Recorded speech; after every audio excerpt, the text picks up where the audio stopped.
ఈరోజు సత్యసాయి బాబా పరిస్థితి గారి ఈశ్వరమ్మ గారి వర్ధంతి. అందుకు మందిరానికి వెళ్తున్నాను. అక్కడ ఏం చేస్తారు? అక్కడ పిల్లల చేత శ్లోకాలు, పద్యాలు, డ్రామాలు వేయిస్తారు.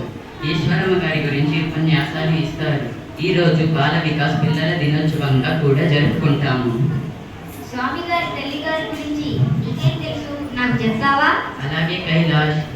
ఈరోజు ఈశ్వరమ్మ గారి వర్ధంతి. స్వామి చెప్పారు, ఈ శరీరానికి తల్లి ఈశ్వరమ్మ. మొదట ఆమె పేరు నామగిరి అమ్మ. ఆమెకు వివాహమైన తరువాత ఆమె మామగారు కొండమర ఎంతో మందికి సహాయం చేసేది ఆమె. ప్రశాంత నిలయంలో ఒక గదిలో ఉండేది ఆమె. అక్కడికి వచ్చిన కొంతమంది భక్తులు ఆమె దగ్గరికి వెళ్ళి, మేము చాలా రోజుల నుంచి ఇక్కడికి వచ్చాము, ఇంకా స్వామి మాతో మాట్లాడలేదని ఆమెను అడిగారు. అప్పుడు ఈశ్వరమ్మ, స్వామి చూడడానికి చిన్నవాడే కానీ ఎవరి మాట వినడు, నేను చెప్పినా వినడు అని చెప్పారట. ఓహో అలాగా. ఈశ్వరమ్మ స్వామిని, అంతేకాకుండా ఈశ్వరమ్మ స్వామిని 3 కోరికలు కోరినదట. మొదటి కోరిక, ఈ గ్రామంలో పిల్లలు స్కూల్కి ఎంతో దూరం నడిచి వెళ్తున్నారు, నాకు చాలా బాధగా ఉంది అని ఒక స్కూల్ కట్టించమని స్వామిని అడిగారట. అప్పుడు స్వామి గారు ఒక స్కూల్ కట్టించారట. అదే ఈరోజు యూనివర్సిటీగా తయారైనది.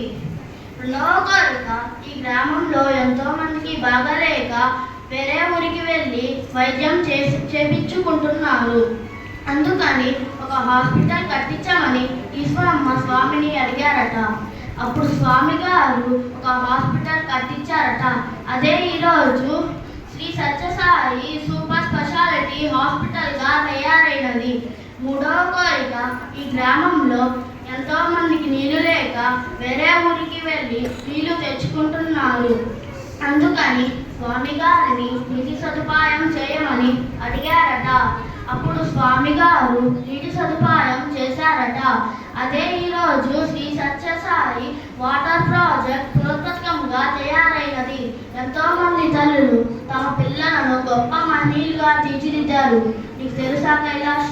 అవును తేజ, గాంధీ గారిని కూడా తీర్చిదిద్దినది ఆయన తల్లి పుత్లీబాయి గారు.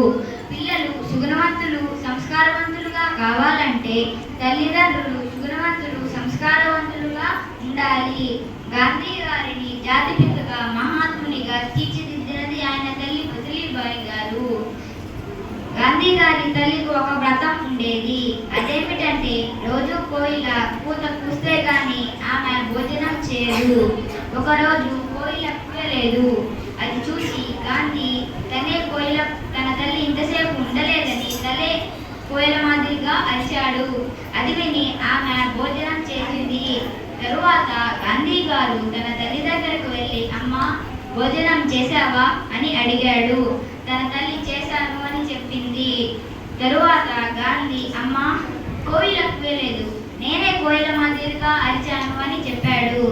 వెంటనే ఆమె గాంధీ గారిని 2 చెంపదెబ్బలు కొట్టి, ఇలాంటి పుత్రుడు నాకు పుట్టాడా అని బాధపడినది. తరువాత గాంధీ తన తల్లి దగ్గరికి వెళ్ళి, అమ్మా ఇంకా అబద్ధం చెప్పను అని మాట తీసుకున్నాడు. అప్పటి నుంచి తన చివరి వరకు గాంధీ గారు అబద్ధం ఆడలేదు. మనల్ని మంచిదారిలో నడిపించేది మన తల్లిదండ్రులే, వారే ప్రత్యక్ష దైవాలు. సాయిరాం.